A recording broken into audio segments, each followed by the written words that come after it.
Hello, good morning students. कैसे हैं? As a counsellor and a biologist आज मैं आपके साथ शेयर करने वाली हूं अपनी मेमोरी को इंक्रीज करने के लिए 5 टिप्स। देखिए स्टूडेंट, सबसे पहले स्टार्ट करते हैं हम अपने माइंड को कैसे एक्टिवेट रखें ताकि हमारी मेमोरी इंक्रीज रहे और हमें पढ़ी हुई चीज़ें बहुत जल्दी याद हो जाएं। क्या आप भी बनना चाहते हैं अल्बर्ट आइंस्टीन जैसे ब्रेन के मालिक? तो स्टार्ट करते हैं अपने टिप्स को। सबसे पहली हमारी जो टिप्स है वो होती है अपने ब्रेन के दोनों पार्ट्स को एक्टिवेट करना। देखिए, आप जानते हैं हम सबके ब्रेन के 2 पार्ट होते हैं। One is the left brain, second is the right brain. India के अंदर 99% लोग जो हैं वो आप कह सकते हैं कि राइट हैंडेड होते हैं, तो उनका लेफ्ट ब्रेन एक्टिवेट होता है। लेफ्ट ब्रेन चीज़ों को अंडरस्टैंड बहुत अच्छा कर सकता है लेकिन जल्दी से भूल जाता है।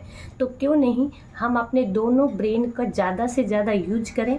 आप अपनी लाइफस्टाइल में ऐसे कर सकते हैं, जो काम आप राइट हैंड से करते हैं कभी कभी वो लेफ्ट हैंड से करना स्टार्ट करें। जैसे फॉर एग्जांपल, कभी कभी आप लेफ्ट हैंड से लिखना स्टार्ट करें, कभी कभी आप ब्रशिंग करते हैं तो आप राइट की बजाय लेफ्ट से करें। इससे क्या होगा कि हमारे ब्रेन के दोनों पार्ट एक्टिवेट हो जाएंगे और हमें पढ़ी हुई चीज़ें बहुत जल्दी से याद रहेंगी।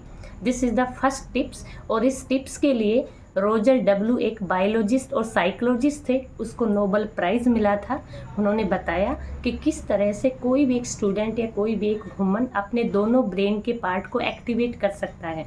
ऐसा आप भी कर सकते हैं और अपनी मेमोरी को इंक्रीज करते हैं। चलिए चलते अपने सेकंड टिप्स की ओर। सेकंड टिप्स के अंदर हम कह सकते हैं कि जो भी आप काम करें तो अपनी ज़्यादा से ज़्यादा सेंस ऑर्गन का यूज करें। अब आप कहेंगे मैम सेंस ऑर्गन क्या होते हैं? देखिए, हर एक लिविंग ऑर्गेनिज्म या ह्यूमन बीइंग में 5 सेंस ऑर्गन होते हैं। उन 5 सेंस ऑर्गन का यूज करके आप अपनी मेमोरी को इंक्रीज कर सकते हैं। आप इसको ऐसे समझें, जैसे आपने कभी मेरा नाम सुना हो बस कि मनीषा, तो शायद 5-10 साल के बाद आप मेरा नाम भूल जाएं, लेकिन मैं आपको रोज़ मिलती हूँ तो मुझे आप आई से देखते हैं।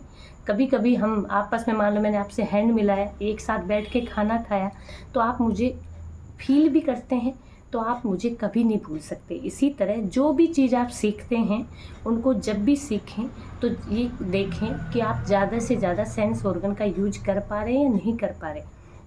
जैसे फॉर एग्जांपल, आपको कोई चैप्टर सीखना है, फॉर एग्जांपल मान लो कि आपने अपने साइंस का या अपने एसएस का कोई टॉपिक पढ़ना है, तो सबसे पहले आप देखें कि रियल में वो ऑब्जेक्ट मिल सकता है तो उसको देखें, नहीं मिल सकता तो आप उसकी कोई पिक्चर देखें। दूसरी बात, उसके बारे में फील करें, सोचें, उसको टेस्ट करें कि वो कैसा होता है। इस तरह से आप रिकॉल करेंगे तो आप कभी भी नहीं भूलेंगे। और कोशिश करें कि कोई भी टॉपिक पढ़ने के बाद उसका माइंड अप करें। माइंड अप का मतलब है कि उस कौन सा किसका पार्ट है, किसकी ब्रांच है, क्या उसका यूज है, ये सब एक माइंड अप प्रोग्राम में आता है। कभी हम माइंड मैपिंग करना मैं आपको बताऊंगी, चैप्टर की माइंड मैपिंग कैसे करते हैं। तो सेकंड टिप्स हुई हमारी क्या, कि ज़्यादा से ज़्यादा सेंस ऑर्गन का यूज करके आप किसी भी चीज़ को याद रख सकते हैं। आते हैं हम अपने थर्ड टिप्स के ऊपर। थर्ड टिप्स आती है हमारी बैठने की पोजीशन। देखिए, आप सबको पता है कि हमारा ब्रेन के अंदर जितने ज़्यादा न्यूरॉन होंगे उतनी ज़्यादा हमारी मेमोरी शार्प होती है। और हम सबके ब्रेन के अंदर न्यूरॉन जो हैं हमारे बर्थ से बिफोर ही बन जाते हैं, लेकिन बहुत सारे न्यूरॉन जो हैं वो डीएक्टिवेट हो जाते हैं। आप यूँ बताइए, अगर आप किसी चीज़ का यूज नहीं करते हैं तो वो चीज़ आप कह सकते वर्किंग नहीं करती, और जिस चीज़ का आप जितना ज़्यादा यूज करते हैं उतनी पावरफुल बन जाती है। तो सेम ऐसा ही हमारे ब्रेन के साथ है। हमारे ब्रेन जो है 9 सेल से मिलकर बना है, या मैं कहूँ न्यूरॉन से मिलकर बना है। और सबसे ज़्यादा न्यूरॉन हमारे फिंगर टिप्स पे होते हैं ऐसे। इसलिए आपने देखा होगा जब भी कोई, जैसे बहुत बड़े बड़े लोग हैं जिन्होंने फेसबुक बनाई है, आप उनको देखेंगे जब भी वो बैठते हैं तो ऐसे बैठते हैं।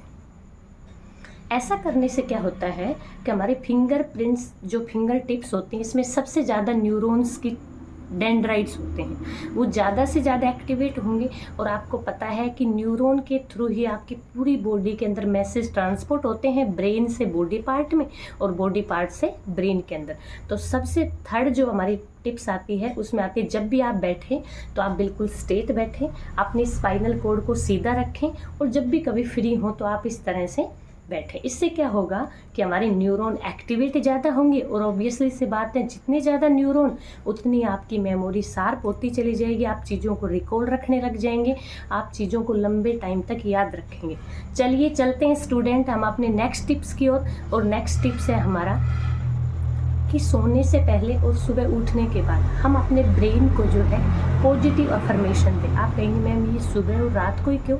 इसलिए बेटा, क्योंकि सोने से पहले और जस्ट मॉर्निंग में उठने से पहले हमारा जो ब्रेन होता है वो अल्फा स्टेज में होता है। जब भी हम अल्फा स्टेज में किसी चीज़ को अपनी बॉडी के अंदर डालते हैं थॉट प्रोसेस में, तो लंबे टाइम तक हमारे ब्रेन में रहती है और आपके ब्रेन से हर टाइम एक एनर्जी रिलीज होती रहती है यूनिवर्स के अंदर।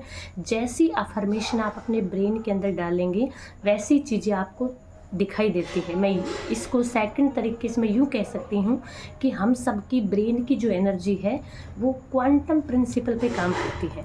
इसका मतलब एनर्जी की फॉर्म में रिलीज होती रहती है।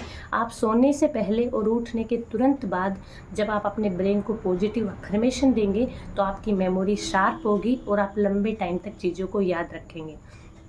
नेक्स्ट आते हैं हमारे लास्ट टिप्स के ऊपर, वो है हमारी डाइट।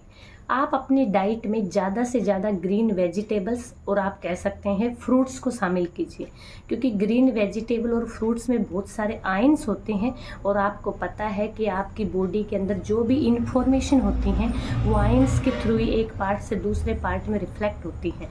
जब बॉडी में आयंस ज़्यादा होंगे तो आप देखेंगे आप चीज़ें लंबे टाइम तक याद रख पा रहे हैं। या मैं कहूँ कि जब आपकी बॉडी में वाटर, मिनरल्स और आयंस ज़्यादा होंगे तो आपके ब्रेन के अंदर मैसेज बहुत फास्ट ट्रांसफ़र होंगे और आप चीज़ों को भूलेंगे नहीं। तो ये थी हमारी 5 टिप्स अपनी मेमोरी को बूस्ट करने के लिए।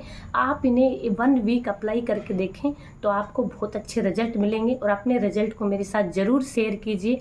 Thank you. मिलते हैं हम अपने नेक्स्ट एपिसोड में।